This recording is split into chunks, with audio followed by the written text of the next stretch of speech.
আজকে আমি দারুণ স্বাদের এক ভাপা পিঠে রেসিপি নিয়ে এসেছি। এই পিঠেটি বানানো বন্ধুরা খুবই সোজা আর খেতে হয় দুর্দান্ত স্বাদের। খুবই নরম তুলতুলে এবং স্পঞ্জি হয় আর একবার বানালে দেখবেন বাড়ির সকলেরই খুব পছন্দের হবে। পিঠেটি আজকে আমি মুড়ি দিয়ে বানাবো। ঘরে থাকা সাধারণ মুড়ি দিয়েই আজকে পিঠেটি আমি বানিয়ে দেখাবো। যে মুড়ি বাঙালিদের সকালে সন্ধ্যায় না হলে চলে না, ওই মুড়ি দিয়েই আজকে আমি এই দারুণ স্বাদের ভাপা পিঠেটি বানিয়ে দেখাবো। তবে চলুন দেখে নেওয়া যাক আজকের রেসিপি।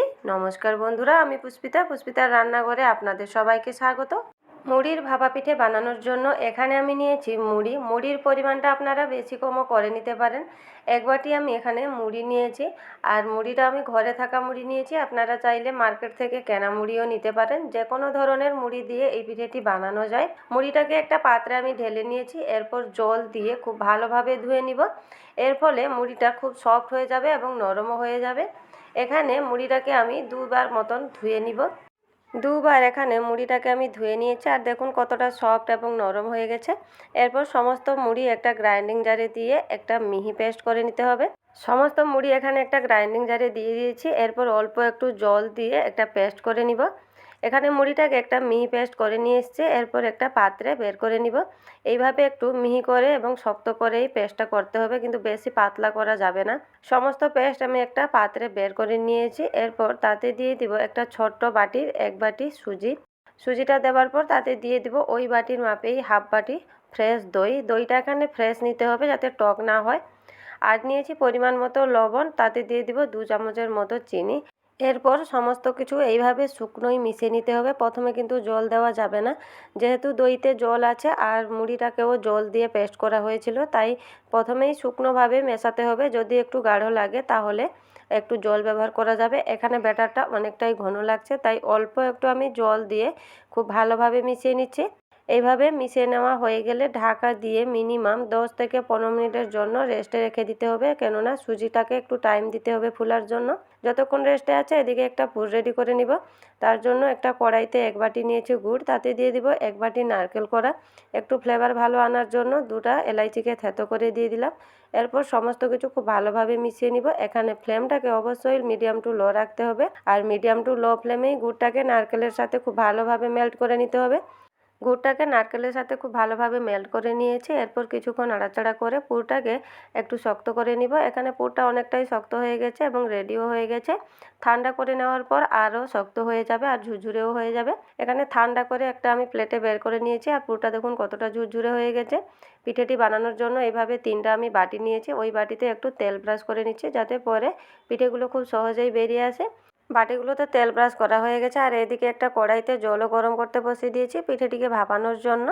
এদিকে 10 থেকে 15 মিনিট হয়ে গেছে আর সুজিটা ফুলে পুরো ডবল হয়ে গেছে দেখুন। আর ব্যাটারটাও ঠিক এইভাবেই ঘন রাখতে হবে।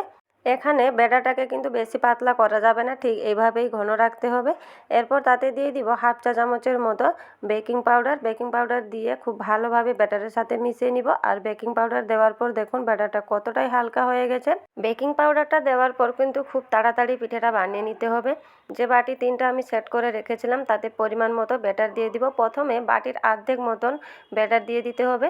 এখানে 3টা বাটিতে আমি অর্ধেক করে ব্যাটার দিয়ে দিয়েছি। এরপর যে পুরটা বানিয়ে রেখেছিলাম তা মাঝখানে এইভাবে দিয়ে দিতে হবে।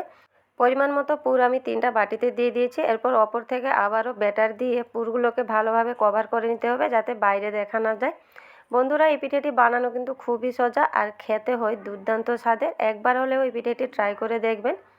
এখানে পরিমাণ মতো ব্যাটার আমি ওপর থেকে দিয়ে পুরটাকে খুব ভালোভাবে কভার করে নিয়েছি। পিঠেটিকে একটু দেখতে ভালো লাগার জন্য ওপর থেকে একটা করে টুটি ফুটি দিয়ে দিয়েছি। এটা সম্পূর্ণ অপশনাল। আর এদিকে যে কড়াইতে জল দিয়েছিলাম জলটাও খুব ভালোভাবে গরম হয়ে গেছে। এরপর পিঠের বাটিগুলো একে একে সাজিয়ে বসিয়ে দিব আর ঢাকা দিয়ে মিনিমাম 15 থেকে 20 মিনিট মতন স্টিম করে নিলে পিঠেটি রেডি হয়ে যায়। আর এখানে ফ্লেমটাকে অবশ্যই মিডিয়াম টু লো রাখতে হবে। এখানে আমার 15 থেকে 20 মিনিট হয়ে গেছে আর ঢাকাটা খুলে দেখাচ্ছি। দেখুন পিঠেটি ফুলে পুরো ডবল হয়ে গেছে আর দেখতে কতটা সুন্দর লাগছে। পিঠেটিকে এখানে আমি ঠান্ডা করে বের করে এনেছি। এরপর পিঠেটি বাটি থেকে বের করে নিব।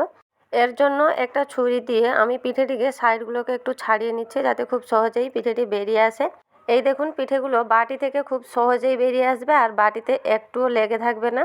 এই কিভাবে এখানে সবকটা পিঠে আমি বের করে নিব। এই দেখুন কতটা সুন্দরভাবে বেরিয়ে আসছে আর কতটা নরম তুলতুলে এবং স্পঞ্জি হয়েছে।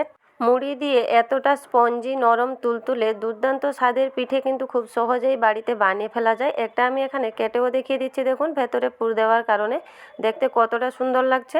আশা করি আজকের আমার এই মুড়ি দিয়ে পিঠে রেসিপিটি আপনাদের খুব ভালো লেগেছে। যদি ভালো লেগে থাকে তাহলে চ্যানেলটিকে সাবস্ক্রাইব করে পাশে থাকবেন। নমস্কার বন্ধুরা, আজকের মতো এই পর্যন্তই। ভালো থাকবেন, সুস্থ থাকবেন, আবার দেখা হবে নতুন কোনো রেসিপিতে।